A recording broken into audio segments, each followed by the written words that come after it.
Welcome to The Cap, where we are here to speak with college reps and other professionals in the field of college admissions to help answer all your questions and guide you through every step of the process. So if you're serious about college admissions, you've come to the right place. Are you ready? Let's talk about it. And now, here's your host, Dr. John Durante. Welcome to The Cap, the College Admissions Process Podcast. I am your host, John Durante, and I am here to introduce you to college admissions representatives and other professionals in the field of college admissions. Our purpose is to serve you, the students and parents, so that you may gain insights straight from the people who ultimately make the decisions.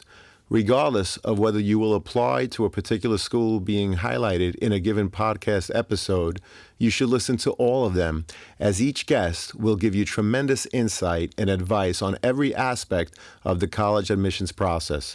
Lastly, if you have any questions you'd like me to cover on future episodes or any comments you'd like to share, please email me at collegeadmissionstalk@gmail.com. And don't forget to visit our website at www.collegeadmissionstalk.com. So are you ready?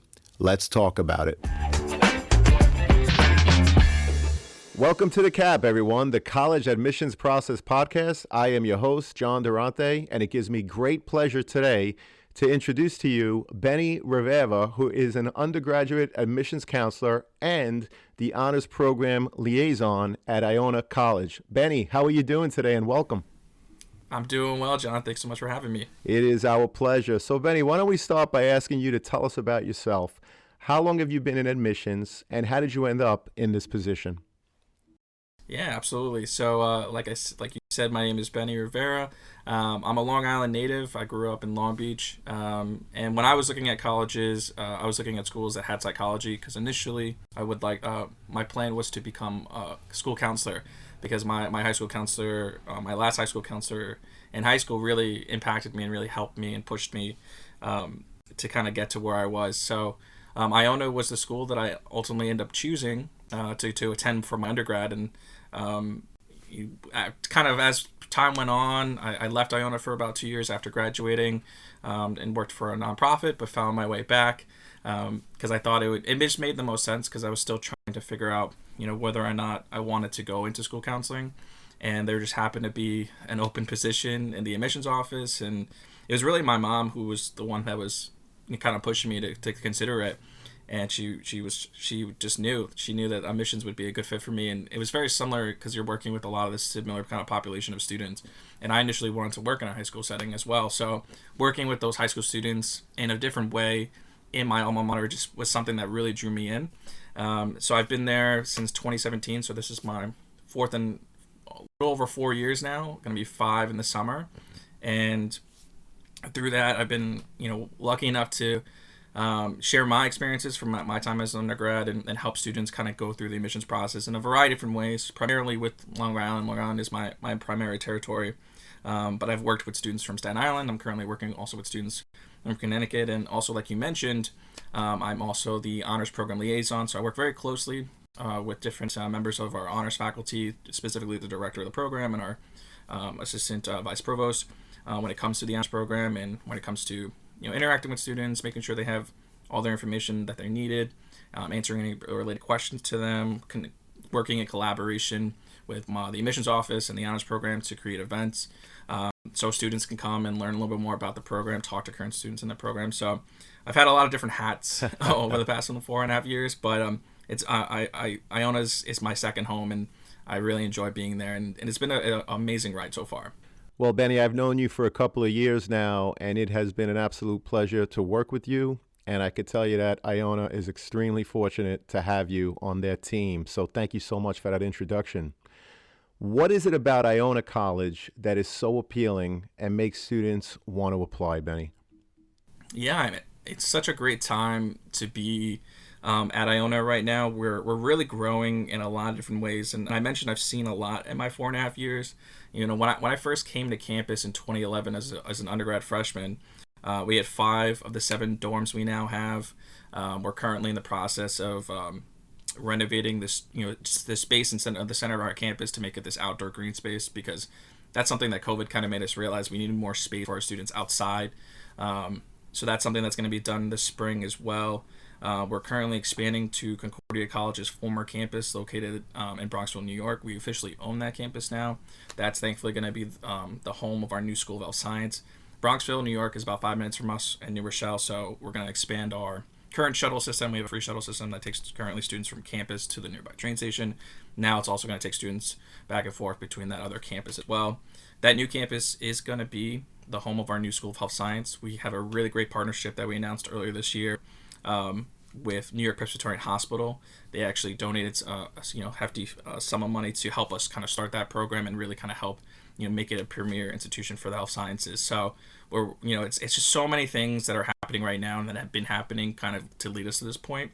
But in terms of specifically for Long Island families, like I said, I'm a native Long Islander. I still live on Long Island, and I think one of the best things about us in relation to Long Island is we're kind of like the best of both worlds.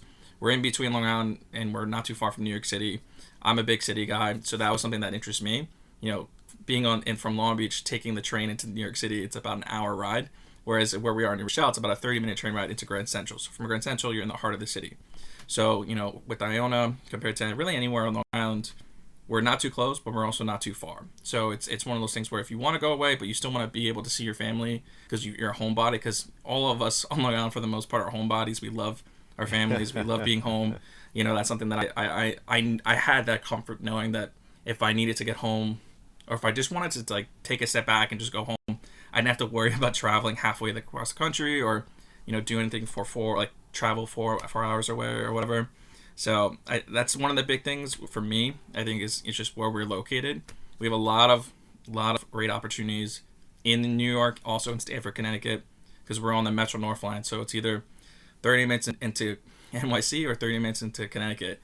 So there's a lot of cool opportunities in terms of potential internships and job opportunities. And then again, like I said, we're also growing. So it's to me, there's so many different things. We're definitely a very specific school for those students who don't want to get lost in those massive schools. And sometimes students, that's what they want. For us, like I said, we're a very, very specific school for that type of student who wants to be a big fish in a small pond, would still like to be close to the city, get involved in different things, because we have over 80 active clubs and organizations. With that new campus, we're going to have more space to do and grow our club sports and intramural teams, which we're currently doing. We just started a men's spring lacrosse club team because we didn't have any offerings for men's lacrosse. So things like that is just kind of currently happening on campus, and it's just like I said, there's never really been a better time to kind of learn a little more about us because there's so much going on and so many things that are going to be happening soon. That it's pretty exciting, both as an alum and also someone who works there and who's kind of seen the trajectory that we're going on, to see kind of how it folds out. Well, that's great to hear about all of the new initiatives and the growth. It sounds really exciting, and I love that you pointed out how, in your own case, you wanted to be close to home but away and have access to, of course, New York City, which offers a wealth of opportunities, obviously. Benny, with more schools going test optional and the ease in which students can apply to multiple schools, of course, thanks to the Common App or the Coalition app, what shifts have you made in your admissions process with the increase in student applications? Yeah, so we were kind of ahead of the curve when it came to going test optional, and that's been a conversation, across higher education, particularly with, higher end institutions for a number of years. Whether or not schools should go test optional, whether or not it should be considered. So we went test optional that fall before the pandemic hit. And then once the pandemic hit, you really saw a shift. You saw schools that never would have even considered it. But because of just how everything was full stop, people were, in quarantine, and then just that backlog, they knew that things had to change. So for us, we were kind of already building towards that. So it really didn't affect kind of how much we were doing things. Again, a lot of the things that I've just talked about before, about how we're growing and stuff like that, we've been building ourselves to do that. So we've been slowly, increasing our reach, trying new initiatives, really, renovating and expanding certain parts of campus. So we've been slowly building ourselves with the intention of increasing our applications and increasing our presence. So for us, we're in that kind of unique position where we kind of saw it before it really kind of took the major shift. I think, had the pandemic not happened, things would have definitely moved a little slower across the board. But because of the pandemic, things kind of really escalated and really moved things forward. So for us, it didn't really change too much of how we were kind of going about our application process and our conversations with families, but it definitely made us realize, we should really kind of provide some more opportunities virtually. I think that was like the biggest thing was, we need to do some more virtual stuff, because one of the things that, a lot of families don't realize is, and I think some of them do, depending on kind of, what their career is, the pandemic really forced you to kind of take a step back and really look at what you're doing and what you're, whatever industry that you're in. Like, does this make sense for me? Is this the most effective way? And I think for us, we realized that not only is it helpful just to have a wealth of virtual content, but it's also more convenient, especially if you're trying, for us, like a local, New York school. If we have students from the West Coast, who are maybe athletes, or maybe they just want to be in New York City, having now this whole like virtual, like our accepted students days, our virtual open houses, having those kind of options really increases our reach, but it's more convenient for those families who maybe, don't have they maybe have to be really more selective when it comes to where they're going. And even some students on Long Island, cost is a factor for a lot of them, particularly because of how the pandemic has affected their personal lives and their family's income. So, they may not have a car to come up and see campus, or they, their parents may be working 2-3 jobs. So having those virtual options, I think, has really affected just kind of our reach. But also at the same time, it has pros and cons like everything else. And I think one of the cons is that our students are just tired of the virtual landscape. They just want to be in school. They just want to go to those campuses things. So kind of finding that hybrid has probably been the biggest challenge over the past 2 years, and has really kind of affected how we kind of approach our interactions with students. Well, I appreciate that insight. And yes, we've certainly learned a lot from COVID. And as you mentioned, some of them very positive things, to help make us better. So I really appreciate hearing you articulate all of that. In my research, I know that Iona offers special programs for students that have IEPs in high school. Can you take a moment to explain those offerings, which, by the way, are outstanding? Yeah, absolutely. So we're lucky enough to have what's called the College Assistance Program, or the CAP program. And that's an optional fee-based program that offers pretty comprehensive support and services for students with diagnosed learning disabilities, ADHD, traumatic brain injuries, or just, maybe they're somewhere on the autism spectrum.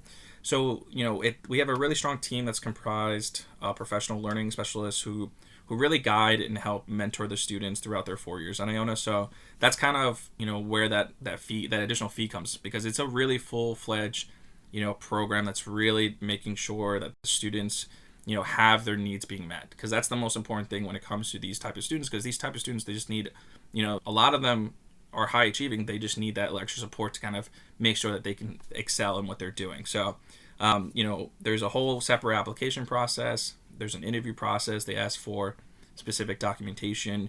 And again, our CAP program really, wants to make sure that the students' needs are being met. So they tailor the program to whatever those needs are. So they, whatever if it's more time, whether it's just, advocacy training, they do a lot of cool things to really make sure that our students that come to the CAP program, are prepared to, succeed in classes, maybe have internships, and also, they know that they have someone that they can go to, in addition to, our free tutoring center, in addition to their professors. So it's something that's, that's something that we've really refined over the years, and has been such a positive aspect to our students who need that extra support in a lot of different ways. And some of the things that they do, in addition to their accommodations, they have counseling available for those students. They work with them throughout the advising and the registration process, because that's a little overwhelming, especially when, if they're not sure what they want to do. And they do professional skills-based tutoring. So in addition to advocacy training, so they really make sure that, in addition to getting those supports that they need, they also are like building these students up, and they're making sure that these students can stand up for themselves and stand on their own 2 feet, once they graduate. So it's a really, really great program that we're really lucky to have.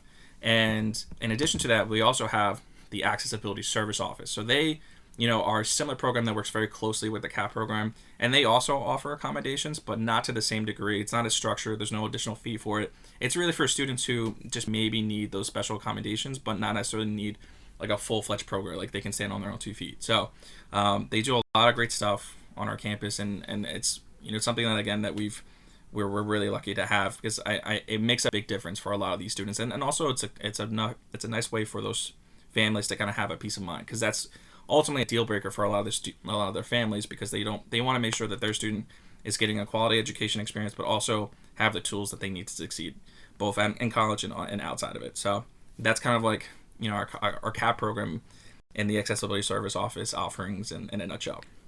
Well, I read that it's an amazing program. I did a lot of research, as I mentioned, and it's very important to not only select the appropriate students to come to your school, but once they're on your campus, you want to make sure that every student is in fact successful. So the CAP program is definitely something to look into. In fact, Benny, after this show, any links that you want to provide, whether it's just a general link to the admissions office, links to the CAP center, provide them to me and we'll put them in the show notes for the episode. Thank you so much for that explanation, by the way. What is the average profile, by the way, of the current freshman class in terms of their GPA and any other related data you collect? Yeah, absolutely. So our current average is somewhere between, I want to say, 84 to 86. A good place to be is above an 80 for any student who's interested in Iona. As I mentioned, we are test optional, but prior to going to test optional, our average for the SAT was about a 1070, and for about the ACT was about a 23. So, we're the type of institution that we really take a holistic approach, and a lot of schools say that, but we're very true to that. So, in addition to looking at the students' current standing when it comes to their GPA and their test scores, we also look at everything else that's part of their application. We look at things that they're involved in, because we have certain scholarships, for students who are interested in community service, or interested in doing anything in the performing arts. That's something that we take note of, and we have those conversations with those students, because that's just another way for them to kind of save money down the line. We do have the honors program. There's something that I didn't mention before with the honors program. There's no additional application for the honors program, so that's something that we take a look into as we evaluate every student who applies as a committee. And we recommend those students that we feel that has shown that they can take challenging courses, that they have GPA. We're test optional for all things, including the honors program. But if they have test scores, well, that's just another thing for us to look at. So, we really do look at everything. We read the essays. We look at the recommendations from the counselors, from the teachers. We always recommend to have a counselor recommendation, because ideally your interactions with the counselors should it provides one different perspective than what a teacher would be, because it's a different kind of relationship, and I feel like you're kind of missing out on something if you don't have a good relationship with a counselor, if you just don't utilize the resources that they can provide as well. So like I said, we really look at everything, and we just want to make sure that no stone is left unturned, and that we really get to know you. And when it comes to the essay, I always tell my students, that's your opportunity to really present who you are as an individual to the admissions committee, because we read essays, tons and tons of essays every year, and there comes a time where you kind of, like in my 4.5 years of experience, I could start an essay and immediately tell you what it's about, just because I've seen the same type of essay. But right. There's also essays out there that dig a little deeper. So my biggest advice for students and who are applying, come up with the first draft of an essay and then go through it with someone, have someone proofread it, but also see if you can go a little bit deeper. And I'm talking about, the most common essays that I see are involving, students who are involved in a sports team. Like, as soon as I started reading that, I could tell you that they're going to talk about how the sports changed their life. It showed it, allowed them to, they realized the importance of hard work and overcoming obstacles. They learned a lot of life skills. Like, I've read those essays 1,000 times. I can spot them from a get-go, from like the start. But those other essays that dig a little deeper and tell me something about a specific moment in their life, a challenge, it could be whatever it is. It just has to be more, because we can as someone who reads them all the time, you can see the difference between someone who puts no effort into it or has no idea what they want to write versus the student who puts a lot of effort in. So you want to make sure that it makes sense. It's one cohesive story, or you're trying to tell us something, because sometimes they'll have like I'll read an essay that's like starts off really strong, but then they just change the subject and complete something completely different, which is fine because it's written well, but at the same time there's no cohesiveness. So it's like there's been times I've read essays and I'm like, what were you trying to tell me? Like, because I didn't learn anything. Or there's essays where it's just kind of them talking about a random history fact. That's great. Like, I understand you like history and this is important, but this isn't telling me anything about you. So the essay is a super important part of the application for review for us, because again, it's our way to know who you are as a person and maybe what your interests are, maybe what your goals are, because we won't get that information anywhere else. Your transcript tells us how you're currently doing. Your teachers tells us how you do in class. Your counselor, maybe if you have a good relationship, will tell me a little bit more about you. But other than that, if we don't interact prior to reading your application, the essay is your best opportunity to really, again, present who you are to the counselor or to the admissions counselor. So, holistic approach is how we approach it. We look at everything. But for me personally, and I'm sure a lot of my members on my team would agree, the essay is really, really important for a lot of different reasons. So I love the way you articulated that and how you asked the question, what did I learn about you after reading the essay? And again, if you didn't learn anything about the student's personality or what really drives them and makes them want to get up every morning and, get out of bed, then the essay is probably not that good, because you don't want them to just reiterate what's on the transcript, for example, or what's in other parts of the application. So, Benny, that's great advice. And since we're on the topic of the essay, do you have an example of one that really stuck with you? When you read it, you said, I really have to meet this kid. Man, there has been so many of those.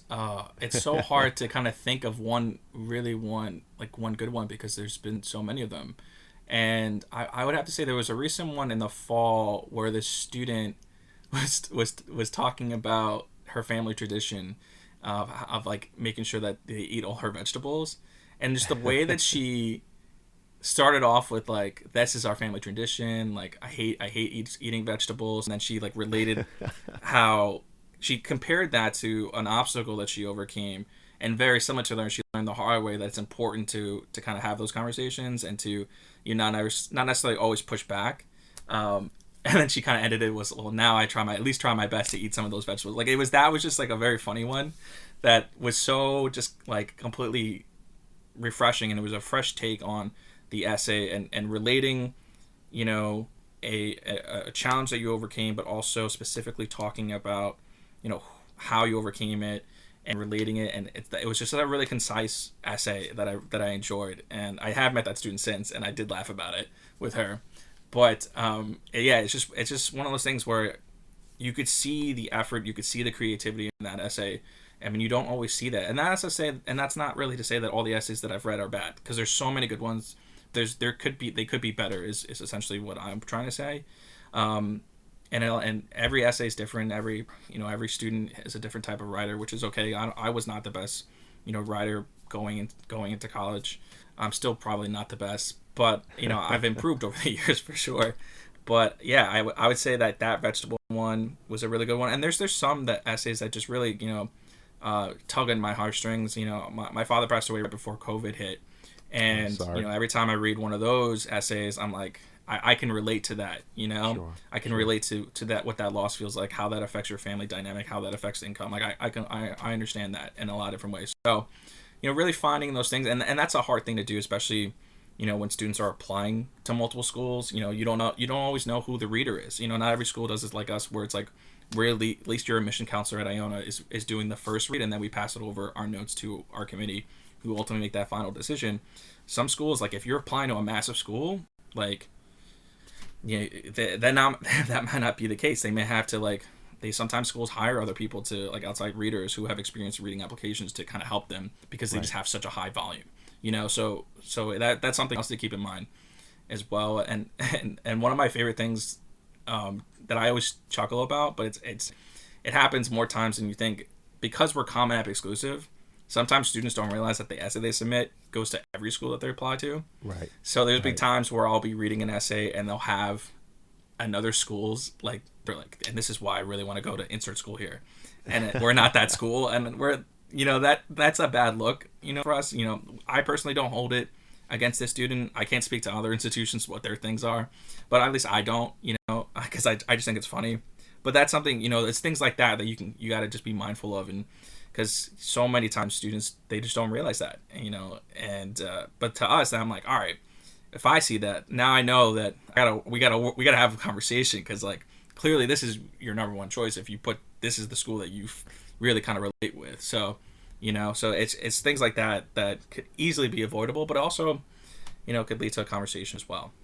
And I think it's planning, and you're right. The Common Application allows you, obviously, to submit to multiple schools, which is why in many cases schools are receiving more applications. But students, every time you submit, if you're applying to Iona College, make sure it says Iona College. And if you're applying to ABC College, make sure it doesn't say Iona, but ABC, and vice versa. Yeah. So it's really important, in terms of the planning. And I'm glad, Benny, that you don't hold it against them. Yeah. But there are places and there are people that will hold that against you. If you miss a comma, if you misspell something, if you put the wrong school, people are watching. So yeah, you have to be very careful. Every school has to be very careful. And every school has different ways to apply. Like for us, we're Common App exclusive. So like, if you're writing an essay on, you want to make sure that it's not college specific in that case, because you don't want to fall in that trap where you send the essay and every student every school that you apply to gets that same essay about that one specific school. But if you have a school that has a separate application that's their own application, then yeah, absolutely, you want to cater to that in that sense, for sure. And that for sure is great advice. Speaking of advice, what advice would you give a student if they fall lower than the current freshman class average? Should they apply? What could they do to enhance their chances?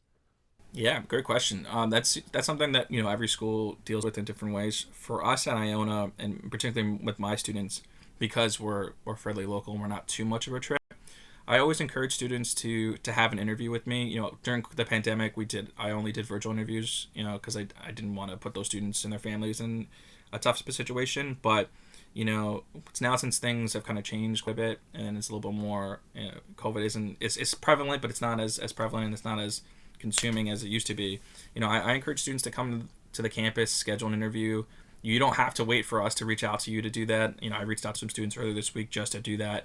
But that's the biggest advice. Go to campus, go for a campus visit, because at least we track that information. If we see that you're putting the work in, you're coming to our campus, you're coming to an interview, you're coming to our events, then you're showing that you're interested, and then now we can have a conversation.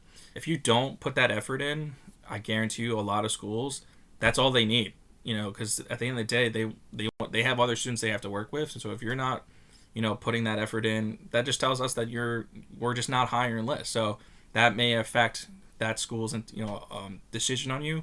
I try my best to try to avoid those, that kind of, that outcome, because I really want to always give my best to my students and really make sure that I'm always doing everything that I possibly can to get their questions in, to get them to come to campus, to come in, to do the interview, to kind of push them through. But at the end of the day, every student and their families have different personal experiences and things going on in their lives. So I get that as well. So that's my biggest advice: visit, do an interview, with your counselor if you can. And I appreciate that you're talking about the fact that you do measure demonstrated interest. So, for example, how many times a student comes to the campus, how many times a student actually opens and reads your email. These are, themes that we're hearing more and more as we talk to different admissions reps. So, Benny, if they come to you for an interview, what advice would you give a student preparing for that interview in terms of what to do, perhaps what not to do? Could you give us a little bit of insight in terms of what you've seen and what's good and what's not? Yeah, I haven't really had a negative experience with the students, because the students, for a lot of the times when I do interviews with them, you could tell that they're nervous. My biggest advice is don't be nervous, be yourself. That's the whole point. For me, I always articulated to my students when we're having that conversation about scheduling an interview, is that it's just an opportunity for me to get to know you a little bit better. For us, like we really try our best at Iona to advocate for all our students to apply. And again, if you're showing us the work, if you're putting that work in, you're coming to campus, you're doing an interview, it just makes our lives a lot easier to advocate for you.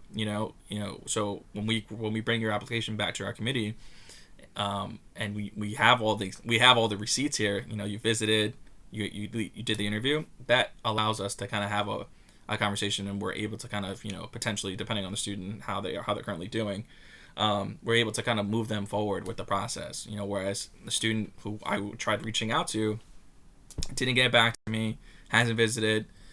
To me, that just shows that they're just not interested, or maybe they got accepted somewhere else, or maybe things changed. I don't know. You don't know because sometimes students don't always get back to you. Right. So I would definitely recommend being yourself.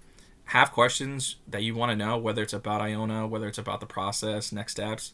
Just have some questions as well, because I always, with my interviews, I always start off with some general questions, and then I always leave it time to at the end for my students in case they have any questions, because they may have questions, they may have concerns, they may not know if Iona is the best fit for them. It's a great opportunity for like both sides to really get to know the other side a little bit better. So those would be my biggest advice is be yourself, don't be nervous, and just have some questions of your own, either about the institution or next steps or stuff like that. I appreciate the insight. Obviously, great advice. I also know that Iona is test optional, but I was curious, if a student chooses not to submit their scores, how does that affect them in terms of being considered for merit-based scholarships? Yeah, great question. So like I said before, we were ahead of the curve when it came to going test optional. So we didn't have to react to the pandemic to kind of change things on the spot. So for us, our financial aid packages was already kind of tailored to be test optional. So the way our merit scholarship works, and we've really, I feel, have done a better job of making our offers really competitive, more competitive than they have been in the past from the get-go, because we recognize we're a private institution and cost is a big factor for sure. So we always try our best to provide different opportunities and try to minimize and close that gap as much as we can. So for us, we typically go by the time of admission. That's automatically whatever you apply as, that's what your merit scholarship is going to be. We also offer an on-campus a scholarship. So those students, that's another $3,000 if they indicate that they're trying to live on campus, which is pretty much all of my long-on students. And then we have the honors program, which is another $2,000. So if you've taken, for example, 5 and above honor classes, AP classes, IB classes, you could be, again, we're test optional, but if you have like anything above like a 1,200, that's going to be included into it. So, all those little things just from applying, and not really doing anything, really will help you. So for us, test scores, that's why we were able to confidently say we're test optional, because it really doesn't have any negative effect. The only positive effect is that, you may be considered for the honors program, maybe you have test scores and you're trying to apply for our direct entry for nursing, then we can look at those too, and or even, any of our, we have a direct entry for our speech graduate level program for speech communications, our speech pathology and communications disorders. So, all those things like that, it's kind of where they kind of, if you're trying to be considered for those higher end programs, then that's where the test scores kind of really play a huge factor. But when it comes to, maybe the merit scholarship, our merit scholarship is based on your GPA, so it won't really have, too much of a factor in it, which is a good thing. But again, keep in mind, every school does things differently, so that may not be the case for any other school that you're applying to. So you always want to have those conversations pretty early on in the process, so that way, you kind of know what to do and what your options are afterwards. And I think that's great advice, to reach out to the schools that you're applying to. It doesn't cost anything to send an email. Admissions reps are very happy to answer questions and to help students and their parents throughout the process with whatever your questions are. So thank you for shedding some light on that as well, Benny. What about students aspiring to play sports in college? Do you have any advice for prospective student athletes in terms of making their intentions known to play? Yeah, absolutely. We're Division I, so it's very competitive for a lot of our students. And there's a lot of students, across the board in all our main territories that we recruit from that want to play, on that top level. My biggest advice, try to. It's hard because especially with D1, there's a lot of restrictions prior to becoming a senior. So, if you can go to clinics, any type of clinic, whether it's soccer clinic, lacrosse clinic, or basketball, like anything like that, definitely that's something I would encourage to try to do. Communicate with your coach, your current coach, what your intentions are, what the school, like ideally, if you have any schools in mind prior to like your senior year, like, connect with them, see if they can, send some of that information out. On our website, our athletics department has their own kind of separate website for all our sports. Once you become a senior, or like this summer, right, going into your senior year, at least if anyone's interested in Iona and they're interested in playing, we have our own online recruitment form. All our teams have their own online recruitment form. You can pretty much put your information there, put any of your times or your stats or anything like that there. That's also a great opportunity from them. And then our coaches' information is also located there as well. So you can always reach out to them. Typically, our D1 coaches, they typically look at students starting their junior year. So, ideally you want to have those conversations with your coach before junior year, and you want to, have them reach out on behalf if you can. Because a lot of coaches on the island are very much well connected with a number of schools. So there's tons of opportunities out there for sure. Well, thank you for that insight. And again, any links that you want to include in the show notes, I'm happy to provide them to students and parents. And of course, they could always reach out to the Iona College Admissions Office. So lastly, Benny, what are the 3 main pieces of advice you would offer prospective students and their parents who are preparing for the admissions process? Yeah. Oh, man. 3 main advice. That's hard. Because it does kind of depend on what the family's current situation is, but definitely the number one would be to visit. If you can visit earlier, do it. That was something that a lot of families had to deal with when COVID hit. A lot of seniors, sometimes seniors and their families will wait until they hear back from schools. I wouldn't recommend doing that, just because that's what happened with COVID, and none of our students were able to visit for a good chunk of them. So, that's something that can happen. Not saying another pandemic is going to happen again that closes everything down, but, you not only does it help you figure out whether or not you could see yourself at that institution, which it does, it just, at the end of the day, you want to be able to visualize it, and you want to be able to know what it looks like, and make sure that, all your questions are answered. So the sooner that you're able to visit those schools, the sooner, hopefully, that will help you with your choice, especially if you have a huge list. If you have like 10 plus schools, obviously it's going to be a lot harder to visit all those 10 schools. So you really want to narrow that search down and do that as early as you can, because it just gives you more time. That's something that I always talk about when it comes to like students who are interested in early action, which is like that non-binding decision deadline for a lot of schools. The biggest benefit of that is that you just have more time, and you'll find the spring goes by so fast. May 1st is the national college deadline, and we have tons of events at Iona from now to then. So, we really try our best to kind of give those opportunities for those students to come and kind of get all their questions answered. But if you wait till the last minute to start visiting schools, you're gonna find yourself overwhelmed. So visit as early as you can. We had juniors and sophomores on campus this week in addition to seniors as well. So it's up to you ultimately kind of how that looks, but the biggest one would be to visit. The second advice, I would say, don't be afraid to ask questions. This goes for both parents and students, because a lot of times I'll be interacting with students and their families, and most are their parents, and they're like, "Oh, I don't want to bother you." Like, that's a bad way to kind of think about it. You're not bothering me. I can't speak to all the admissions counselors in the world, but for me, it's my job to make sure that you have all your questions answered, so that you can make the most informed decision. Because obviously, if we're interacting, I would like you to choose Iona. But, at the end of the day, that may not be the best fit for the student. So, it's really my job to make sure those questions are answered. I always describe admissions counselors as kind of like the gatekeepers of campus. So we can also direct you to other areas of campus. So if you have financial aid questions, all right, I'll direct you to your financial aid counselor. If you want to learn more about service, I'll direct you to someone in service. That's kind of, in addition to answering general questions, I can have those questions. Now, I'm in the unique position where I also went to Iona, so I could also talk about all those things from my personal experience. But, the biggest advice, don't be afraid to ask questions, ask those questions. And then also, the very final advice I would say, this is kind of more so after students and their families have applied and kind of heard back from schools. Submit a FAFSA, because the FAFSA, creates a financial aid package. And with financial aid, it exhausts all your options. For us, we have additional scholarships that we start bringing out in the spring. If you want to have a conversation about seeing if there's any more we can do, we have an appeal process as well. But if you don't tell us that that's what you need, you need a little bit more support, we can't have those conversations. So, it really submit the FAFSA and exhaust all your options, because there's things that, hopefully can make a big difference if you have those conversations. So they all kind of tie in together in a lot of different ways, but, I would say those are probably my top 3 biggest advice. Well, Benny, again, I can't thank you enough for your insight, your expertise, and for giving us your time today.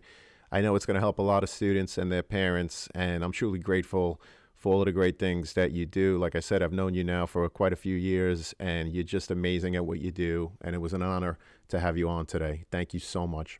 Of course. Thank you so much for having me. It's always a pleasure.